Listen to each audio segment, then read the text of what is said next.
Today's video sponsor is Skillshare. I'll talk more about Skillshare later on in the video. Hello everyone, my name is Lisa and I'm the Viet Vegan because I'm Vietnam vegan, and today we're again in front of my stove in a slightly different orientation for fun. Today we're making spring rolls. I'm making like the fried spring rolls. I've made lumpia, which is like the Filipino version of these spring rolls, on my blog before, as well as on the YouTube channel with Janelle. But today I'm gonna make the Vietnamese style one, which it usually includes a little bit more taro, some mushrooms, some noodles, a little bit of other stuff that's not just vegetables. And I'm gonna be using ground round, which is what I used last time. I would actually really like using the Light Life ground stuff or the Beyond Meat ground as well. Depends on like what you want to go for. If you want it to be kind of lighter, I would go with the Light Life stuff, which helps you remember because it's Light Life. And if you want like a richer, deeper, beefier kind of spring roll, then you can use the Beyond Meat one. We found the Eve stuff on sale, so that's why I have a ton of it in the freezer. You can use TVP as well if you only have access to that and just want to like flavor it with your own seasonings. You can do that, but I generally like to use the ground round because it's like easier. We're gonna start off with some onions. So we're gonna do onions, and these are some dried reconstituted cloud ear mushroom or wood ear mushroom. They add like a really good texture to the spring rolls, and they're really tasty in the spring rolls as well, so that's why we're going to use them. And we're going to use some carrots, onion, which you guys I'm sure are familiar with. These are some rehydrated bean thread noodles, which is like the mung bean based noodles. I've rehydrated them and then I've drained them, cut them into small-ish pieces. They don't have to be like perfect, but around like between 1 centimeter to an inch in terms. I mean, this is probably a little long, but it's like, again, not that precious, not that big of a deal. And then last but not least, we have some taro. Now taro adds like a really good like oomph to this situation. Usually I grate it. I actually haven't tried it non-grated before, so that's why I cut it up like this. We'll see how it goes. In past renditions, I've always grated it, but I'm gonna try it non-grated, and the recipe will reflect whether or not I like it grated or cut into small pieces, but you know. We've got our pan preheating over here. I'm just gonna add some oil. So we're gonna adding some oil to the pan. It's like not coming out a lot, but that's about like maybe 2 tablespoons actually. I like to have a little bit more oil because on the filling, that way it stays like nice and moist and juicy. So I'm gonna add some onion here to the pan.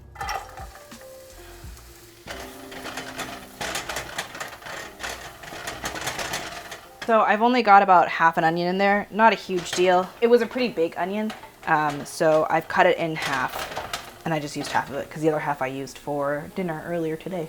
To that onion, I'm gonna add the carrots because the carrots need a bit of extra time to cook along. So normally I would just wait to caramelize the onions before adding the carrot, but since the carrot needs extra time cooking anyway, might as well add it all at once. All right, that's probably gonna need about 5 to 10 minutes to cook through. I cut the carrot pretty small, so it won't take as long as like, you know, a bigger piece of carrot would, but it's still carrot. It's pretty dense. So I'm gonna let it cook for about 10 minutes. I'll come back when it's ready.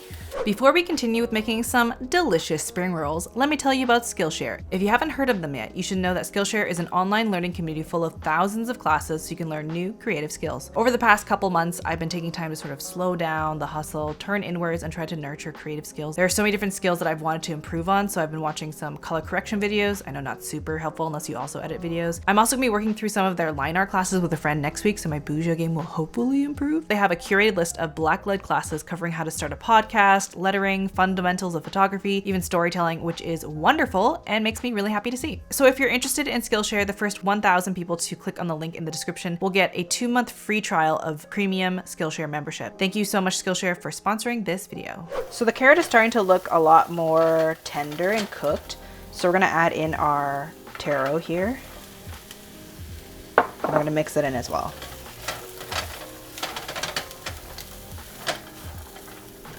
And at this point, I'm gonna add the seasoning. So I'm gonna use vegan fish sauce. You guys have seen me use this a few times before, but I found this at the B&T's in Kitchener. If you want to look at your local Asian grocery store, maybe they have vegan fish sauce. But if not, you can use like soy sauce, that's fine. It's just a stinky umami flavor. So I'm gonna use 3 tablespoons of vegan fish sauce. 1, 2, 3.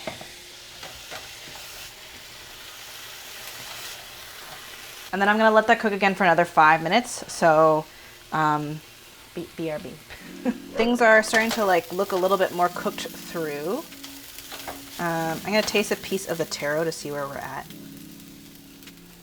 We're softened. If you guys have never had taro before, it has a very similar texture to like a potato, but it's like a little bit drier. I love taro. It is one of my favorite vegetables ever. I'm also gonna add a little bit of black pepper just for some spice. So we're at about like a 1/4 teaspoon to a 1/2 teaspoon, depending on how much you like pepper. I like pepper a lot, but Eddie doesn't. So I'm going somewhere between a 1/2 teaspoon and a 1/4 teaspoon. So I'm gonna add our rehydrated black ear fungus, wood ear fungus, black fungus. I don't know what it's called. We're gonna add that in here, as well as our noodles. This will add a little bit of moisture back into the dish, the filling. And then we're gonna add the crumble. So this is 2 packs of the Eve's Ground Round.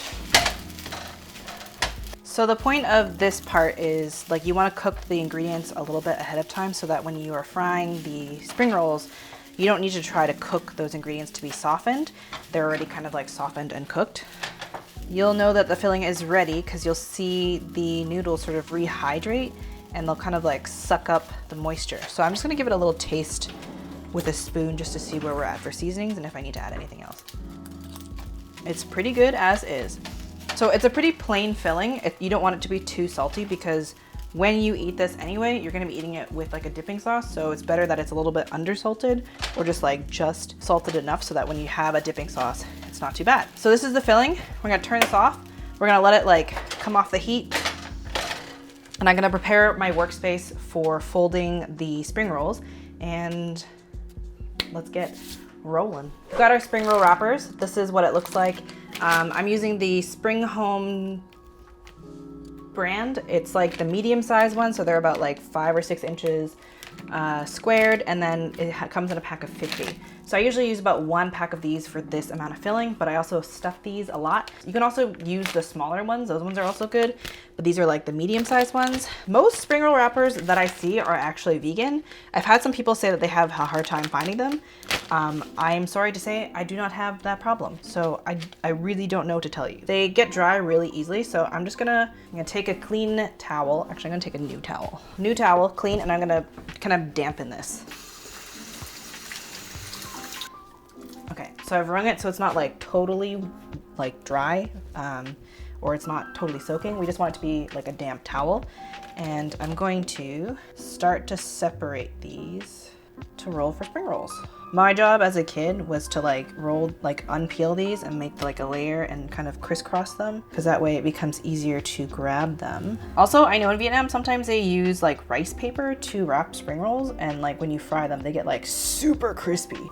But you want like a thicker rice paper to do that. It's hella tasty, but it is difficult to do. So I've never personally made it before like that, but I ate that when I was in Vietnam with some family once, and that was a new experience for me. I've always grown up with these sort of like whatever wheat-based ones. It's like wheat, coconut oil, water, salt. So this is usually easier when you have another person. Eddie is currently playing video games, so this is just me.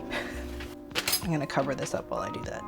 Okay, well, you don't need to watch me do this for like 10 minutes, so let me just fast forward until future me has finished this. All right, so we're ready. We're going to create like a little cornstarch slurry that I can use to seal the spring rolls. So I'm using about a teaspoon-ish. Well, that's actually probably more than a tablespoon. It doesn't have to be exact. I think about 2 tablespoons. I probably should have measured this for you guys, but it really doesn't matter. A tablespoon of cornstarch and then 2 tablespoons of water, just so you have like this like runny consistency, this slurry for you to work with. So we're gonna add in our filling. So I like to kind of mound it in the center, but towards like the front. And you take one corner and you sort of tuck it in. And you want to wrap this like fairly tight, otherwise it will explode. I'm gonna tuck those guys in. Tuck, tuck. And then as you roll, you're gonna make sure that you do these really tight. Well, it's like a combination of like tight, but also like even. so that it has a tiny bit of room to expand. And then you use a bit of cornstarch to seal it. And that is your first spring roll. So this is not totally perfect. It's better if the corners are like all evenly tucked in, but this is the good side.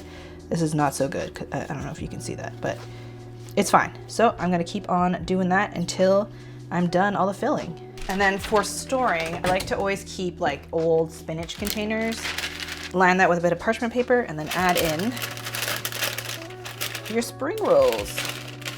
To keep them moist, you're going to keep your damp towel on top there. Rinse and repeat, and keep doing this until you run out of filling and or wrappers. Eventually you'll get the hang of like balancing the filling and the stuff and making it all even, but it definitely takes practice and a certain level of skill. My goal is one day to be as skilled as like my mom and my grandma at making these. So this is gonna take me a while. I'm gonna fast forward to when this is all done. I'm actually going to cook these tomorrow, so I'll look different, because it's better if you freeze these spring rolls before you cook them so that they have time to like sort of set together and it's easier to fry. And I'm also just tired. I don't want to do more of this later. So see you tomorrow.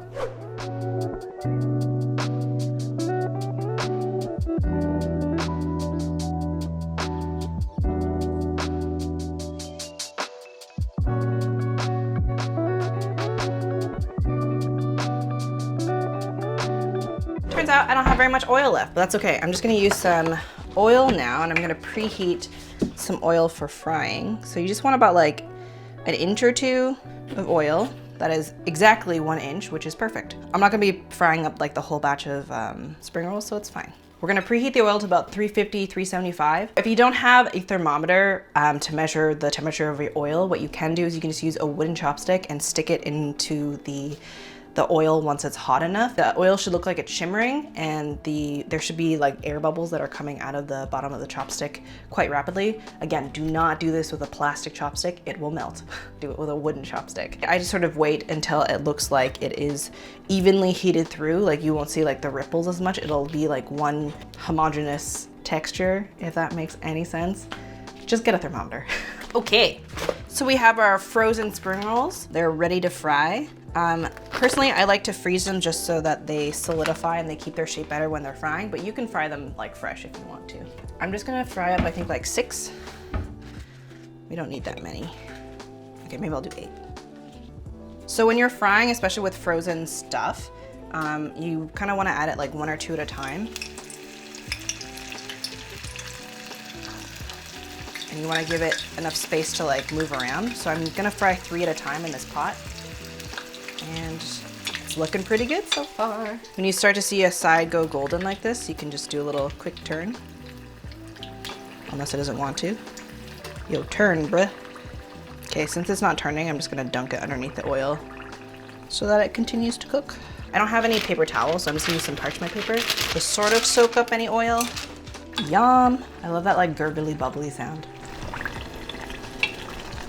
So fun. Check the temperature of the oil. 375. They're nice and golden brown, so we're gonna take them out and let them quote unquote drain. Try to get as much oil out of there as possible. I have like a parchment paper line thing, but paper towel or some sort of cloth is better. Careful not to drop it into the hot oil again. And then we continue to fry some more. Just remembering to turn your spring rolls so that they cook evenly in the oil, or just at least submerge them in the water so the part that is less golden gets cooked, you know? You want the oil to kind of stay around 375. So right now it's our 360, which is a little lower, but that's okay, no problem. If you wanted to bake or air fry these, I would recommend brushing them in a little bit of oil and then baking for about like 15 to 20 minutes, probably. Basically until you see that the outside edges are golden. The more golden, the better. This is like legitimately like the most perfect spring roll I've ever made. That's nice. And there you have it. These are the spring rolls. I'm gonna taste one for funsies. Oh my God. So good. So for the taro, grated versus chopped up, I think I prefer them chopped up. I find that the filling is a lot more like juicier if it's chopped up versus grated. I think if it's grated, it just soaks up a lot more moisture and oil. But that is so dang good. You can eat these on their own with like a dipping sauce if you want to. You can do like hot and sour sauce, plum sauce. You can use the Nuc Mum recipe that I always use. This is totally crooked. Let me just quickly fix that. So yeah, you can eat this on their own like this, or you can put them in a noodle bowl, which is called bông. Sometimes I see people post it as a banh mi bowl. Y'all, do you know how that banh mi means bread? So if you're calling it a bread bowl, it's not a bread bowl. There's already a dish and it's called bông. It just means noodle. It's a noodle bowl, okay? So you can put noodles. I have a video coming out for it with the Veg Fest for Kitchener-Waterloo. It's not out until July, so I'll link that, or you can like keep an eye out for that eventually, but that bowl is gonna be a delicious good time. I make some grilled chicken. It's like thịt nướng. But I use it with soy curls, or I just use the same marinade with soy curls because it's delicious. So that is the recipe. I'm so excited. I'm so happy with these. These remind me of like the ones that I grew up eating meat-wise. My grandma makes them with just taro and like a bunch of other stuff, but like no meat substitute. So they're good. They're just like very vegetable-y, which is fine. I just don't like it as much. I mean, hers are really good. Don't get me wrong. They're very delicious, but having the taro and the meat and all that in there, it's just like so juicy. Spring rolls are so good. Okay, the full recipe will be linked down below on the blog, thevietvegan.com. If you like this recipe and if you try it out, please tag me on Instagram. I love seeing when you guys recreate my recipes. It just means so much. I need some cucumber. Balance that oil. Like I said, if you try baking it or air frying it, please let me know how it goes for you. I know a lot of you like to reduce the amount of frying or oil, because I get it. I don't love frying stuff either. But yeah, I hope you guys enjoyed this recipe. If you did, give it a like, comment down below what you want me to try to veganize next. That's Vietnamese. I have a lot of requests for bung riu and bung boe. Those are on my list, don't worry. So other things, please let me know. Thank you guys so much for watching, and I hope you guys have a delicious day. Bye. Rehydrated these and then we've cut them. Who's we? Why do I keep saying we? It's some quality content. It's a very healthy. Struggling.